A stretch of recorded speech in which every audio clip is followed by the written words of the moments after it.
Joan Esposito. Live, local, and progressive on WCPT 820. Chris Bury, network news guy, and I are going to get back to solving the world's problems, but we're going to take a little break. We are going to be chatting with Congressman Mike Quigley for a few minutes. Mike, welcome to the show.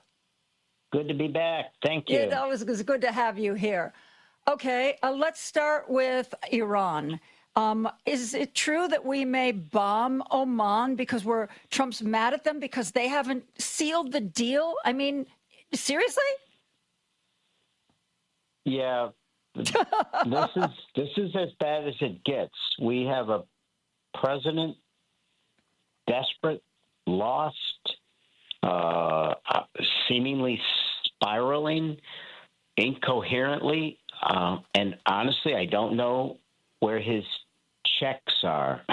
I don't know who the adult in the room is that prevents something really, really bad from happening. This war is horrible enough.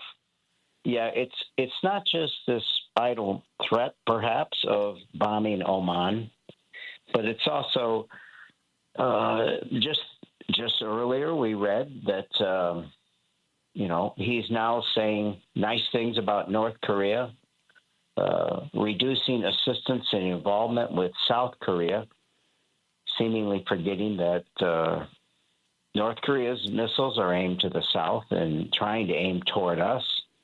And he is now in a conflict that his ego won't let him get out of. At this point in time, we have no reason to understand why we are there. Is this just about the strait? Because remember, the strait was open when he started the war.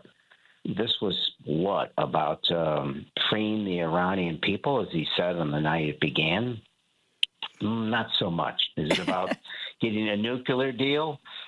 Not so much. At this point, when you look at the proposal that came before, Obama's JCPOA would be a huge victory. Oh, my God. Congressman, which he withdrew from. Congressman, getting back to what you just mentioned about Korea, you're talking about the social media post on Sunday in which he said that the military exercises that he was going to substantially reduce, they were supposed to start today. He said that they cost too much money and send a signal that is inappropriate and hostile to North Korea, which has been unthreatening and respectful. From what I understand, this is causing a major concern in Tokyo and in Seoul because the United States readiness is the cornerstone of security in the Pacific. And now we have the President of the United States openly siding with the dictator of North Korea while also shipping our last aircraft carrier from the Pacific to the Middle East. What does this do to our stability in the region? It's part of a larger picture and a larger problem. When the president chose sides with another dictator, Russia, over Zelensky and Ukraine, it gave you some hint of where we were. Never mind the relationship with Hungary and its now former head. It's a series of behaviors that are very concerning that go beyond just that. I think we underestimate when we tell NATO we don't like them anymore, we don't need them, we may not help them, when we threaten Greenland, when we tariff our friends, and we are not the welcomer to the world, when we cut USAID and other aid programs that help countries throughout the world, you stand alone. I was, quoting Emerson when I said before in foreign policy that have a friend, you need to be one. Yeah. But right now, I'm not sure we have any. We're in great conflict with Canada and Mexico. And if I was forced to answer that, who was, it probably would have been Netanyahu in Israel, but that's not the case anymore. However anybody feels about Israel at this point, the main concern is no one likes us. They certainly don't trust us. And our readiness is hurt for a bunch of reasons, not just that we're leaving the region and showing a lack of concern for everyone, but our missile defense system is seriously depleted. This war has cost $90 billion at least so far. It's cost the economy around $150. It's going to add to our debt and deficit. So our military readiness will be down. We could do this the whole time. I mean, appointing inexperienced, inappropriate people to high levels in the military and the intelligence community, people are going to trust us less. They will share less information, and we'll be in a far more precarious situation for all of these reasons. I thought it was, unless there was a secret reason for convening the cabinet at Camp David, I thought that was absurd. He has surrounded himself with people who are inexperienced, people who are, let's put it, they're idiots. He has surrounded himself with idiots and toadies. So he's going to gather them all together so they can tell him how to get out of Iran? I mean, come on. How about somebody like some of those career diplomats from the State Department that you fired? Any of those we could maybe bring back? I don't know. It's just, how does he expect to get good advice when he's surrounded by people he put in place because of their lack of expertise? The lack of expertise, and there's sycophants, and the people you put in charge of the intel community, with maybe one exception. There are sycophants with inexperience. They make horrible mistakes like Signalgate.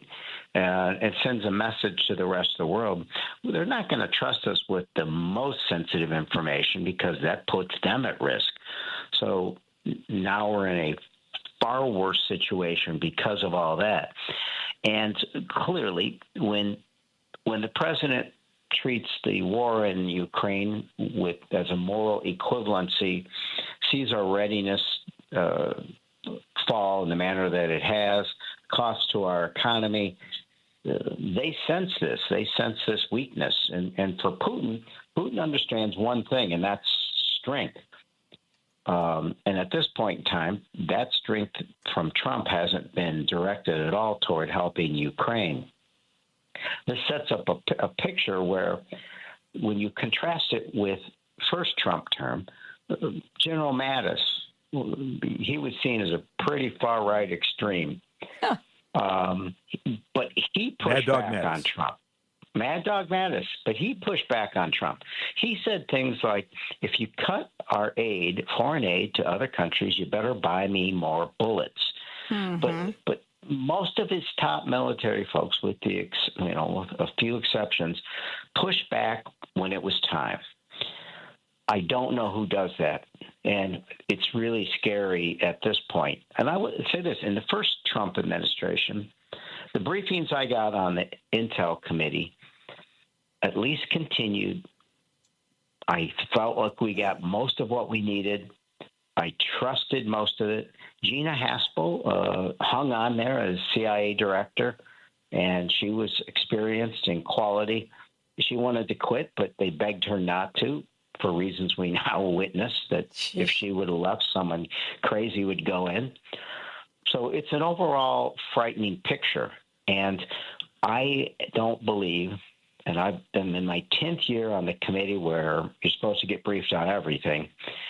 This is the first time I feel like I'm in the dark about critical issues. So that's not good to hear, Congressman. And since you are on the Intelligence Committee and you have been for 10 years, I want to ask you about something we were discussing earlier, which is last week the comptroller of the currency gave preliminary approval for the Trump family to basically run a bank, a crypto bank. And we already know that some of the investors are from, for example, the United Arab Emirates royal family gave $500 million. As someone who sits on the Intelligence Committee, what is your concern about the crypto money that is going to be going into a bank which is largely controlled either by the Trump family or their close friends, such as the Witkoffs? Yeah, I mean, all bets are off, and now is when we really earn our money. It's bringing us to the public's attention, learning what we can, and talking about the very real dangers. And policy issues and scares like this typically have political solutions, but the role is on us with our voice and our vote to pressure our colleagues to do the right thing.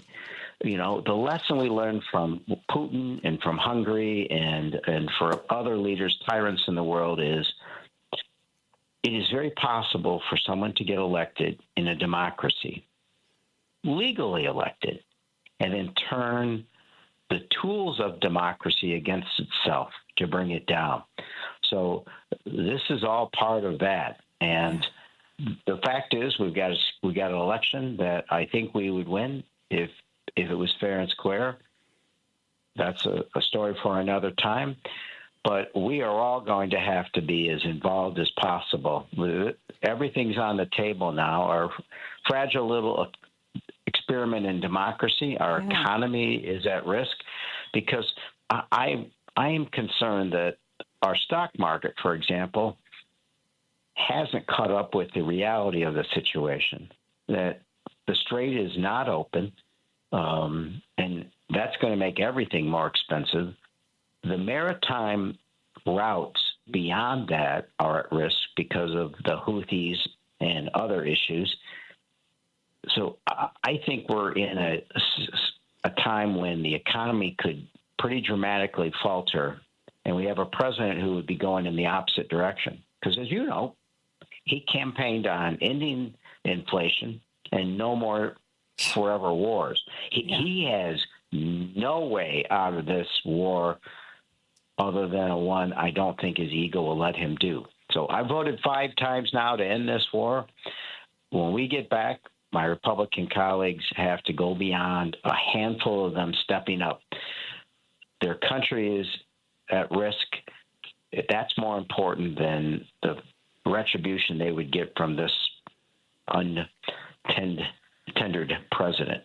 Mike, last week, Congressman Jim Himes was giving an interview, and he said that he believes that that speech that Trump gave in prime time, where he was talking about voting interference, he believes that Trump was trying to begin to lay the groundwork so that when the midterm results start coming in, if it looks like Democrats are doing really, really well, if it looks like John Ossoff, who Trump seems to hate, is doing really, really well, that Trump will make some sort of announcement that, you know, his administration has gotten word from another country, probably going to be Venezuela, that they admit that they hacked our voting machines and that this is a fraudulent election. And therefore, either the feds are going to try to seize the materials or he will just call the results null and void. If Jim Himes is right, what do we do if that happens? The lesson here is if a tyrant tells you they're going to do something, you better believe them. At this point in time, he's tipped off bizarrely several times what he has in mind. This is a tool of tyrants. They create a false flag, and he's sort of forewarning that he's going to do that. He's creating the pretense now, so his base, or at least part of the public, understands it in their deluded minds when he actually attempts to do it. So I think we need to gird the local protections because these are all elections. Yeah. That aren't run by the federal government. They're run by the states. Exactly. So I think you're going to see more intimidation. I think you're going to be threats that they'll have the National Guard or worse, ICE at these locations. And I think, you know, I serve with Jim Himes on the committee. He's the ranking member. I think we use our voice and our vote, and we've got to pressure the Republicans to recognize that this is a threat to their democracy, too. Occasionally, we have seen a handful of them step up. But the references I'm glad you brought it up, because in that primetime speech, the references that he was talking about, this intelligence, was raw intelligence, uninvestigated, often incorrect, taken out of context. I believe I have seen everything unredacted that he released redacted. Now, if there's any truth to it, and he said he was unclassified, he would have released it and it would have been unredacted. So this is fast and loose with the truth, and the truth's really important. Again, I believe I have seen everything that he referenced in that primetime speech that Ranking Member Himes talked about, and there is nothing there. So Putin creates false flags. Tyrants create this. They create some pretext for doing something illegal. That's exactly what he's setting up, because at this point in time, they know they're probably going to get their ass kicked despite the gerrymandering they did. One can only hope, go tomorrow. Mike. That's right. We'll be ready. I know you've got to run. I know you're on a hard off, but before I let you go, Dave from Hoffman Estates, who's a regular listener, wants me to ask you if you will be one of the co-sponsors of H.R. 4901 that would award a gold medal to a group of World War II nurses. So there, I have done my duty. Absolutely. Long overdue. Thanks. Congressman Mike Quigley, I know you've got to go. We appreciate you being here.